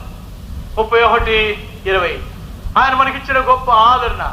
నీవు అండ లేని వాడుకున్నప్పుడు, నీవు ఆశ్రయం లేని వాడుకున్నప్పుడు, నిన్ను శత్రువు తరివేటప్పుడు, నీ కీడు వచ్చినప్పుడు 20. మానవులు నిన్ను ఎంత కపటంగా, నిన్ను ఎంతగా కీడు చేయడానికి నిన్ను ప్రయత్నించినా కపటోపాయం అంటకుండా నీ సన్నిధి చాటున ఆయన మనకు సన్నిధి చాటు కలిగినాడు. అదే మనకుండే ధైర్యం.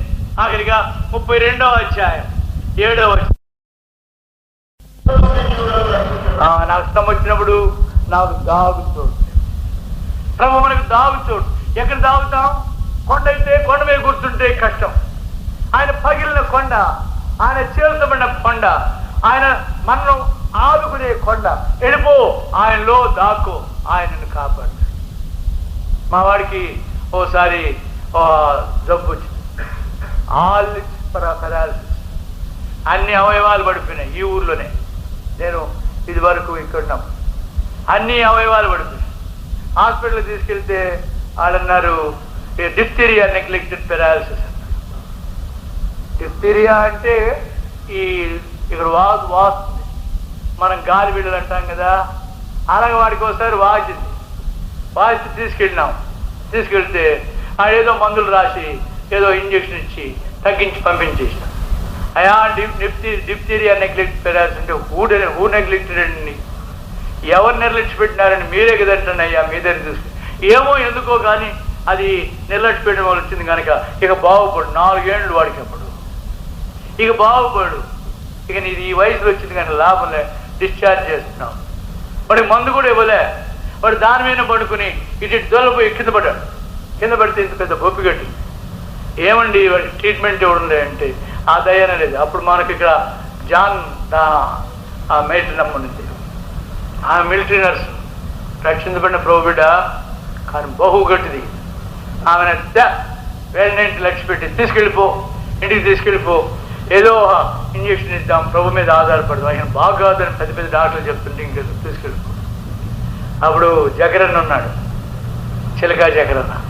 ఆయన అన్నాడు, అన్నా ఈ అడవి పావురం యొక్క రక్తం కనుక పూస్తే, అడవి పావురం యొక్క గుండె కనుక మింగిస్తే ఇది బాగుపడుతుంది. అడవి పావురం, అప్పుడు పావురం ₹1 ఇంత పెద్ద పావురం, పెద్ద పావురాలు మరి ఈ దేవాలయాల మీద అక్కడెక్కడ ఉంటాయి కనుక పావులా కదా ₹1. ఇది దానికంటే పెద్దది ఏంటన్నా అంటే కాదు కాదని చిన్నదిగా ఉంటుంది. అటైతే ఇది పావులా ఉంటుంది, లేదా 2 నెలలు ఉంటుందని. ఎక్కడ దొరుకుతాయండి? షికారి వాళ్ళు తప్పితే వేరే వాళ్ళు తేలేదు. షికారి వాళ్ళు పోయి ఏమండి మాకు అడవి పావురం, అది చాలా కష్టపడి తేవడం, ఏమంటావు ఎంత? ₹5 అండి. వా, ₹1 ఇస్తే ఇంతలో ఇది వచ్చే కోడిని దినాలు కొనాలంటే ₹2 ఇస్తే 10 దినాలు కోడిని కొంటుంటుంది. మా అమ్మ చెప్పేది 5 దినాలు అంట వేసి మాంసం. మరి 10 దినాలు ₹5 అంట పొట్టెలు. ఇప్పుడు 300, 400, 500, 600 అయిపోయింది. కనుక లేదండి ఇది వేరండి. కాదయా చిన్న పెట్టే ఏంటి కదా, చిన్న పెట్టే కానీ దొరకదండి. ఏం కారణం అంటే అది పేటుబీటల్లో ఉంటుందండి. పేటుబీటల్లో అంటే అంతకుముందు నాకు సర్కారులో ఉన్నప్పుడు తెలియదు. ఇది పేటుబీటలు అంటే పగిలిన కొండ చాళ్ళు. బస్సులో పోతుంటే ఆ కొండలు కనబడుతుంటాయి, తెల్లగా కనబడతాయి. నేను అనుకునేవాడిని కంకర కావాలని కొట్టే చెక్కినారేమో. లే, దాని వాళ్ళకి మీద కొండంతా పచ్చగా నెలగుంటుంది. ఇవన్నీ కూడా పగులు. ఏమంటే అంత పగుళ్ళు. ఆ పగిలినటువంటి ఆ లోయలోనే, ఆ గుహల్లోనే దావీదు అనే సైన్యం అంతటితో దాగింది. ఈ ఓర్వకల దగ్గర ఉన్నాయి. ఆయా కొండల లోపల చొరబడి దాంట్లో అమ్ముండేది. చాలా భక్తురాలు. ఆమె ఎప్పుడు ప్రార్థన చేసుకుంటుంది. ఎక్కడంటే అది అక్కడ ఏమైనా పులులు గిల్లు ఏమి రావంటే ఆ గుహల్లో ఉంటుందండి. ఏమి లోపలికి వెళ్ళిపోయాడు. కనుక ఈ పావురం లోపల ఉంటుందండి. కనుక వేరే పావుర వేరే పెట్టెలనైతే ఇక్కడ ఏమైనా వచ్చేయచ్చు, దీనికి దొరకడం కష్టం. అది లోపల ఉంటుందండి. అది ఎప్పుడో బయటకు వస్తే, ఎందుకో బయటకు వస్తే అప్పుడు పట్టుకోవాల్సింది. అసలు రాదండి, లోపలే ఉంటుందండి. కనుకనే ఈ వీటి స్థలాల్లో దాక్కునేటువంటి ఆ పక్షి అది దానిలో దాగిపోయింది. అక్కడే లోపలే ఉంటుంది కనుక దొరకడం కష్టం. ఎంతో కష్టంతో కడపటికి ఆ 2 దాయా ఎందుకైనా మంచిది ఒకటి ఉంచుకుని చూద్దామని ఒకదాన్ని కోసినాం. ఆయన చాలా ఆరితేరిన ఆయన. సరిగ్గా గుండె దగ్గర కోసినాడు, ఆ కదిలే గుండె తీసినాడు, మింగించినాడు, రక్తం అంతా రాసినారు. సరే అన్న, ఎల్లుండి దీన్ని కూడా కోస్తామని అన్నాం. ఆ ఎల్లుండి దాకా దాన్ని కాపాడొద్దా? రాగులు వేసినాం, జొన్నలు వేసినాం, సజ్జలు వేసినాం, నూకలు వేసినాం. తినే నీ తాతకాలం ఎప్పుడు తింటావు, నూకలు నీకు ఎప్పుడు దొరుకుతాయి అని అంటే అది తలకాయలు పెట్టుకుని పోరా పో, నీ నూకలు ఎవడికి కావాలరా, నీ సజ్జలు ఎవడికి కావాలరా, నా పేటే కావాలా, నా లోయే కావాలా, నా గుహే కావాలా. నీళ్ళు కూడా తాగలండి, దిగులు పెట్టుకుని ప్రక్కనుంది. డాబాలో పెడితే నీకు ఎక్కడ దొరుకుతుంది, నాకు ఎవడు కావాలా, నాకు అదే కావాలా. ప్రభునందు ప్రియ సహోదరుడా, నీవా దాగు చోటు ఆయనలో దాగాలని ఆయన నీకు ఒక చేర్చబడి. పరమగీతములు 2వ అధ్యాయం 14వ వచనం. ఇప్పుడు ఆ దాగు చోట్లో ఉంటే ఆయనకి ఎంత సంతోషం మహోత్సవం అండి, ఆ దాగు చోట్లో ఉంటే ఆయనకి ఎంత ఆనందం మహోత్సవం. పరమగీతములు 2వ అధ్యాయం 14వ వచనం. బండ సందులలో ఎగురే నా పావురమా. ఇది అడవి పావురం, ఇది బండ సందు. ఆ బండకు సందులుంది కనుక బండల సందు కాదు ఇక్కడ రాసిన మాట. బండల సందు అంటే 2 బండల సందేమో అనుకోవచ్చులే. బండ సందు, ఇది సందు గల బండ, ఇది చీలిన బండ, ఇది పగిలిన బండ, ఇది పేటు బీటల బండ. బండ సందులో ఉన్న పావురమా, పేటు బీటలుగా పగిలిన ఆ పండులు, పేటు బీటలను ఆశ్రయించిన పావురమా, నీ స్వరం మధురం. నీ యమహాలు నాకొద్దు, నీ హార్మోనియాలు మాకొద్దు, మీ గాన కోకిళ్ళు మా హక్కర్లే. నువ్వు ఎన్ని పాటలు పాడినా ఈ పాటలు ఆయనకి ఇస్తున్నాయి. నా పావురం, ఏ పావురం? ఆ బండ సందుల్లో ఉండే పావురం. తన పగిలినటువంటి ఆ గాయముల్లో దాగే తన ప్రియమైన కుమారుడు కుమార్తె యొక్క ఆ చేతగానటువంటి ఆ పాట ఆయనకి ఇష్టం. అది ఆయన కోరుతున్నాడు. రా నాలో దాగు, నేను చీల్చబడిన బండను, నేను మొత్తబడిన బండను, నేను నీ కొరకే సందు విడిచిన బండను. ఎందుకు? నీకు దాగు చోటు నేనే. రా నాలో దాగు.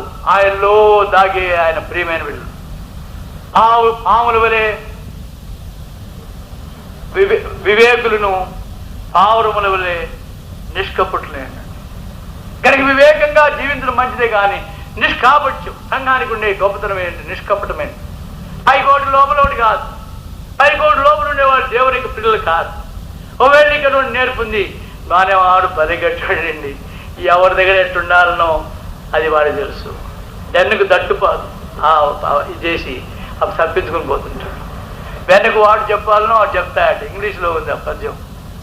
కానీ ఎప్పటికి ఏది ప్రస్తుతం అప్పటికి ఆ మాటలాడి వెన్నుకు వాటు ప్రజెంట్, వెన్నుకు దట్టు తాకి అంటే ఎప్పటికేది మాట్లాడాలనో అప్పటికి మాట్లాడేస్తారు కొంతమంది. ఎవరి దగ్గర ఏమన్నారన్నా చాలా వందనాలు, చాలాసార్లు నేను మిమ్మల్ని గురించి చాలాసార్లు really brother I remembered you. ప్రార్థన చేసిన ఆయన ఎప్పుడు remembered you at the throne of grace అని. ఎప్పుడు థ్రోన్ ఆఫ్ గ్రేసేగా, ఎప్పుడూ జ్ఞాపకం చేసుకుని తిట్టుకుంటున్నా కూడా జ్ఞాపకమే. అంత మాట్లాడిన తర్వాత చాలా బ్రదర్ నిజంగా ఈరోజు చాలా బ్లెస్సెడ్ డే బ్రదర్, మిమ్మల్ని చూసినాను చాలా అయిన తర్వాత అటు పోయిన తర్వాత ఎవరైనా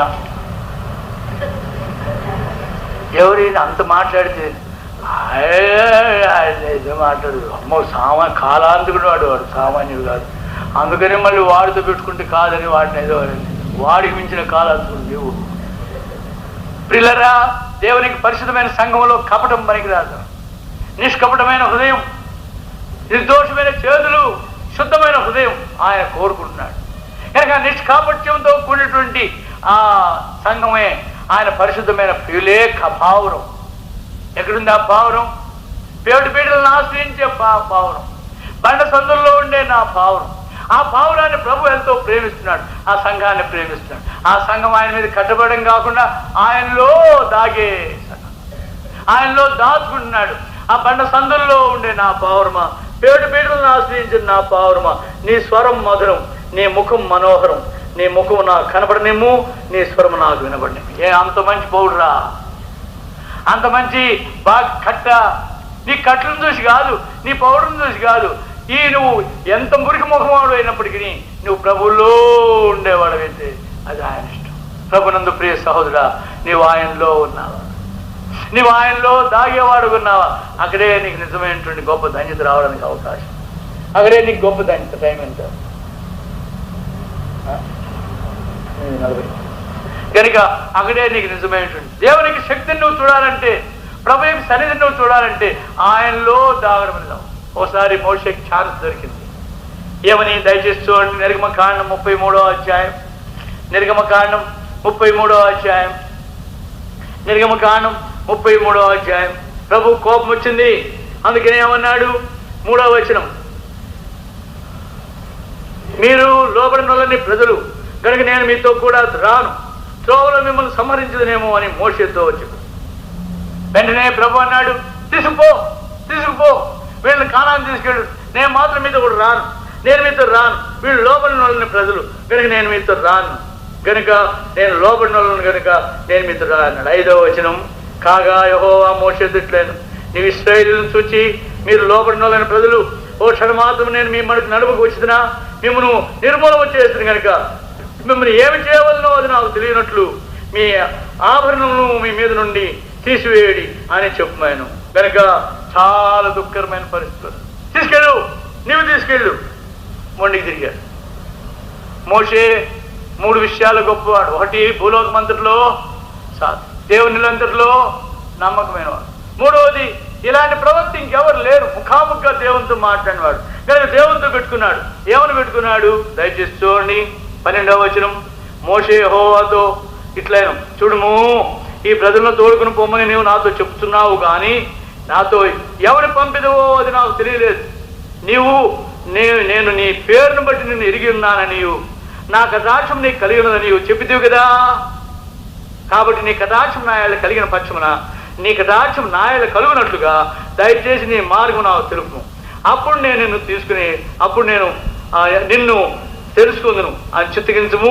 ఈ జనము నీ ప్రజలే కదా ఆయనను. కనుక ఇప్పుడు ఆయన మొండికి తిరిగాడు, నేను పోను. 15వ వచనం, మోషే నీ సన్నిధి రాని ఎల్లా ఇక్కడ నుండి మమ్మల్ని తోడుకుని పోకము, మేము పోం, నువ్వు రాందే మేము పోం. ప్రభుతో ముఖాముఖిగా ఆయన గట్టిగా పట్టుకున్నాడు.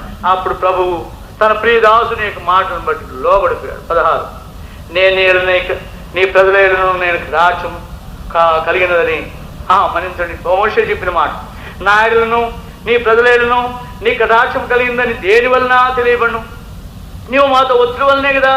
అట్లు మేము అనగా నేను నీ ప్రజలను భూమి మీద ఉన్న సమస్త ప్రజల్లో నుండి ప్రత్యేకించబడదు నా ఆయన. నువ్వు రాకపోతే మేము నీ వాళ్ళని ఎట్లా చూస్తుంది? నేను కానీ నీ ప్రజలు కానీ నువ్వు కూడా వస్తేనే కదా.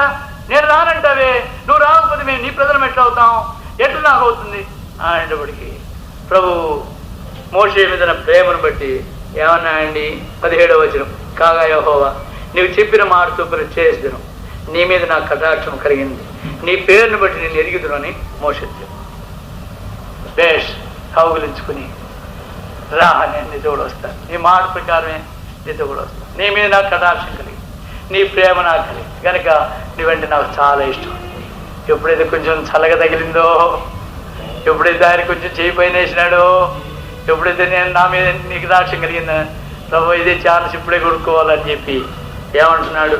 18వ వచనం, అతడు దయచేసి నీ మహిమను నాకు చూపమనగా, అయ్యా అట్లయితే నీ మహిమను కొంచెం చూపెట్టు, నాకు ఎదిరిగి నా మీద నీ కటాక్షం కలిగిందన్నావు కదా, సర్లే వస్తావన్నావు కదా, వస్తే వచ్చినావు, నాకు నీ మహిమను కనపరచు, నీ తేజస్సు కనపరచు, నీ నిజాకారం నాకు చూపెట్టు. నా ఆకారం చూస్తావా? ఏదో చనువిచ్చి నిన్ను ప్రేమించి చేరబెట్టినాయని చెప్పి నా ఆకారం చూస్తావా? అప్పుడు ప్రభు ఏమన్నాడు? 19వ వచనం, ఆయన నా సర్వోత్తమత్వమును నీ ఎదురు కనపరచదు. మీకు లేదు, మంచితనం అనుంది మీకు, మాకు పెద్ద పదం వేసినాడు. సర్వోత్తమత్వం, అన్ని విషయాల్లో ఉత్తమత్వం, నా శ్రేష్టత్వం అంతా నీకు చూపెడతా, నా సర్వోత్తమత్వం నీకు కనపరచదు. యెహోవా నామమును నీ ఎదురు ప్రకటించదును, నేను కరుణించు వారిని కరుణించదు, ఎవరు నేను కనికరపడదునో వారిని కనికరపడతాను.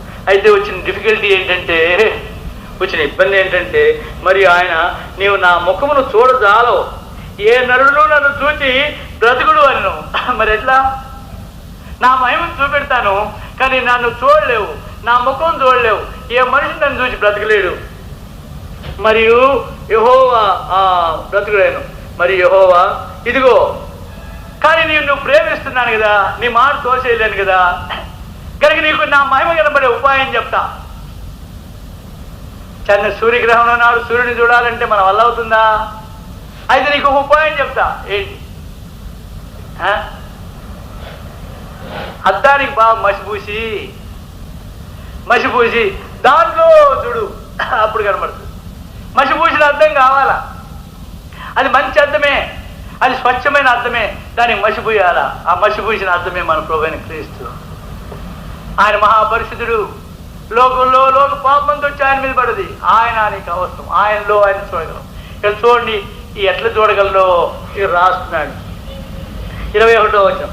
యెహోవా ఇదిగో నా సమీపమున ఒక స్థలం ఉన్నది. ఏం స్థలం అది? రేగడి స్థలమా లేదా ఇసుక స్థలమా? ఏం స్థలం? నీవు ఆ బండ మీద నిలవలను. అక్కడ ఒక బండ ఉంది, ఒక బండ, ఆ బండ మీద నిలవలను. ఇంకా 22వ వచనం, నా మహిమ నిన్ను దాటి వెళుతుండగా ఆ బండ సందులో నిన్ను ఉంచి నిన్ను దాటి వెళ్ళే వరకు నా చేతితో నిన్ను కప్పెదు. నిన్న బండ సందులో పెడతా. దానికి ఒక సందు ఉంది, ఒట్టి బండ కాదు అది, సందు గల బండ, మొత్తబడిన బండ, చేల్చబడిన బండ, పేడు అయిన బండ. ఆ బండ సందులో పెడతా నిన్ను, లేకపోతే నువ్వు వస్తావు. ఆ బండ సందులో పెట్టి నీ మీద నా చేతిని ఉంచుతా, నేను దాటిపోతా. దాటిపోయిన తర్వాత నేను నా చేయి తీసిన తర్వాత నా వెనక పార్శ్వం చూచుదువు కానీ నా ముఖము నీకు కనపడదని మోషన్. నువ్వు ప్రభు యొక్క మహిమను, ఆయన గొప్పతనాన్ని చూడాలంటే ఆ బండ సందులో నువ్వు నిలవడం అనేది అవసరం. ఈనాడు నువ్వు ఆ బండ సందులో ఉన్నావా? ఆ చేల్చబడిన బండ, ఆ మొత్తబడిన బండ, ఆ బండ సందులో ఉంటే ఆయన మహిమను నువ్వు చూడగలవు, ఆయన శక్తిని నువ్వు చూడగలవు. ఆ బండ సందులో ఉన్న పావురాన్ని ఆయన మెచ్చుకున్నాడు. నీవు కూడా, నేను కూడా ఆ బండ సందులో ఉండాలి. దానిలో మనకు మీరు తన ప్రాణం దక్కించుకుని వాడు దాన్ని పోగొట్టుకున్నాడు. నా నిమిత్తం తన ప్రాణం పోగొట్టుకుని వాడు దాన్ని దక్కించు. నాలో రా, నాతో రా, నాలో ఉండు, అది ఆయన. ముగింపులో చిన్న చరిత్ర చెప్తాను. ఓ భక్తుడు దేవునికి ప్రేమను గురించి రాయడానికి ఆలోచించుకున్న ఓడలో ప్రయాణమే వెళుతున్నాడు. పైన స్టీమర్లో క్యాప్టెన్ గదికి పైకి వెళ్ళాడు. ఆ క్యాప్టెన్ గదిలో ఆయన కూర్చుని చూస్తూ ఉంటే లార్క్ అనే చిన్న పక్షి, అది లార్క్ అనే పక్షి ఫారిన్ కంట్రీస్లో చాలా చక్కగా పాడగల పక్షి, ఎంతో దూరం ఎగిరి పక్షి. నాకు చెప్పారు ఉత్తర ధ్రువాన్ని నుండి దక్షిణ ధ్రువానికి ఎగరగలిగినటువంటి పక్షులు ఉన్నాయి, అవి చాలా దూరం ఎగురుతాయి. నా బాగా జ్ఞాపకం, నేను గుంటూరులో ఉన్నప్పుడు ఆయన తన పావురం జత పోయిందని, ఆయన పావురాలు పిచ్చి ఎక్కువ, గుంతకలు వచ్చి గుంతకల్లో అదే జాతి పావురం దాన్ని కొనుక్కొని బుట్టలో పెట్టుకొని, తాటాకు బుట్టలు ఎక్కువ ప్రాంతాలు, తాటాకు బుట్టలో పెట్టుకుని బెంచ్ కింద పెట్టుకొని ఇక్కడ నుంచి అక్కడికి 16 గంటల ప్రయాణం ఈ గుంతకల్ నుండి గుంటూరు. కనుక దానిలో పెట్టుకుని అక్కడి నుంచి వెళ్ళిన తర్వాత ఇంటికి వెళ్ళగానే పిల్లలందరూ తెచ్చినారా అంటే తెచ్చినాను, అదిగో నేను చెప్పి బయట తీస్తే రాత్రి కనుక అది భలే ఉంది అంటూనే ఉన్నారు. అది అటు ఎగిరిపోయింది. పోయిందని చెప్పి రాత్రి అంతా ఎతకడం మొదలు పెట్టినారు. వెతికి 12 గంటల తర్వాత ఫోన్ చేసినారు, అయ్యా అది పోయిందండి, అది ఇక్కడికి వచ్చేసింది సార్, ఇక్కడికి వచ్చేసింది. 16 గంటల ప్రయాణం, నేను వస్తే 5 గంటల్లో వెళ్ళిపోయి గుంతకల్లో చేరిపోయింది. దానికి రూట్ ఎటు తెలిసిందో, దానికి ఈ నల్లమల హిల్స్లో ఎట్లా ఎగిరి వచ్చిందో తెలియదు. ప్రభునందు ప్రియుడా, దానికి కొన్ని పక్షులు అలాగ ఉన్నాయి. ఈ చిన్న పక్షి లార్క్ అనే పక్షి పాటలు పాడుకుంటూ ఆడుకుంటూ ఎంతో దూరం ఎగిరే పక్షి. ఈ పక్షి ఎగురుతూ వస్తున్నది, ఓడ వెళ్ళిపోతున్నది, పక్షి వస్తున్నది. అప్పుడు ఈ భక్తునికి దేవుని ప్రేమను గురించి రాస్తామనే తలంపు దీని మీద ఆలోచన వచ్చింది. అని చిన్న పక్షి ఇంత దూరం వస్తున్నది, ఇంత పెద్ద స్టీమరు వెళ్తున్నది అంటే దీంతో కూడా ఎగురుతూ వస్తున్నది, ఎంత సంతోషంగా పాడుతున్నది, ఎంత ఆనందంగా పాడుతున్నాను. ఇంత లోపల క్యాప్టెన్ ఉన్నాడు, సార్ పెద్ద తుఫాను రాబోతున్నదండి అన్నాడు. అట్లా తుఫాను వస్తే ఊరులాగా ఉండే ఓడే తబ్బిపులైపోతుంది. ఈ చిన్న పక్షి ఏమైపోతుందో దీని మీద నేను జాస్ వచ్చింది. తుఫాను రానే వచ్చింది. తుఫాన్ అంటే 4 దిక్కుల నుంచి కొడుతుంది గాలి, కనుక ఎడా పెడ కొడుతున్నది. పాపం అది ఇటు కొట్టినప్పుడు వచ్చి ఆ ఓడలో పడిపోదాం అనుకున్నప్పుడు ఇంకో గాలి చిట్టు కొట్టేస్తున్నది. పైకి వెళ్ళిపోదామా అంటే పైకి వెళ్ళడానికి తనకి ఎక్కడ అంతు లేదు. కింద పడిపోదామా అంటే కింద మహాసముద్రం, ఏం దోచకుండా తిరిగిపోతున్నది ఆ పక్షి. ఈయన అయ్యయ్యో అనుకుంటున్నాడు, మన గతి కూడా ఇలాగే ఉంది, మన బ్రతుకు కూడా ఇలాగే ఉంది అనుకుంటున్నప్పుడు ఓ పెద్ద ఐస్ కొండ, అది చలిదేశ ప్రదేశం, ఓ పెద్ద ఐస్ కొండ ఒకటి నీళ్ళలో తేలుకుంటూ వస్తున్నది. అది ఎక్కడో ఆ కొండ ఈ కొండ కొట్టుకొని పగిలిన కొండ కనుక ఇదేం చేసింది, చూసింది, గబుక్కని ఆ పగిలిన కొండలో పడిపోయింది. ఆ పగిలిన కొండలో ఆ సందులో పడిపోయినప్పుడు ఈయన చూస్తూనే ఉన్నాడు. దాని మీద నుంచి చొక్కిపోయి చచ్చిపోయినట్టు పడిపోయింది. కాసేపు అయితే లేచి పాటలు పాడమని. తుఫాను ఎక్కువైంది, గాలి ఎక్కువైంది, ఓడ తప్పిపులు అవుతున్నాయి, కానీ దానికి ఏమి చలనం లే. కారణం ఏమంటే అప్పుడు రాసిన పాటే ఇది. ఏది? నాకై చేర్చబడ్డ ఓ అనంత నగమ, రాక్ ఆఫ్ ఏజెస్. ఈ కొండ కరిగిపోయే కొండ. ఒకవేళ సరిదేశమైనప్పటికీ ఓ వారం ఉంటుంది, ఓ 4 రోజులు ఉంటుంది, కథలో కరిగిపోతుంది. నీవైతే అనంత నగం, నిరంతరం ఉండేవాడు, శాశ్వతమైన బండవు. ప్రభువా, నన్ను నీ యొక్క బీటులో దాచు, నన్ను నీ యొక్క ఆ గాయపడిన గాయంలో దాచు. కొట్టబడిన బండ, చీల్చబడిన బండ, సందుగల బండ, అందులో నీకు నిజమైన క్షేమం ఉంటుంది. అదే ప్రభు ఈ రాత్రి నీకు కోరుకునే కోరిక. ఆయన పునాది బండ, రెండవది ఆయన మొత్తబడిన బండ, మూడవది అభ్యంతరపరచబడే బండ, నాలుగవది ఆయన చీల్చబడి నిన్ను దాచే బండ. ప్రభు నిన్ను అందులో దాచును కాక.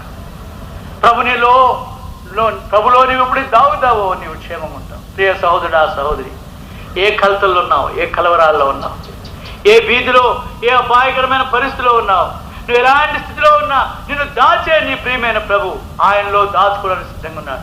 రా, ఆయన పరిశుద్ధమైనటువంటి ఆయన గాయంలో దాగు.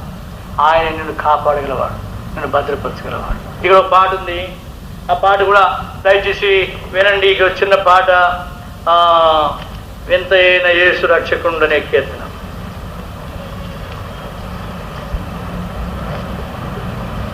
ఆరు 679 వచ్చిన పల్లవిది. అందరు దయచేసి నాది కూడా చెప్పండి. 679.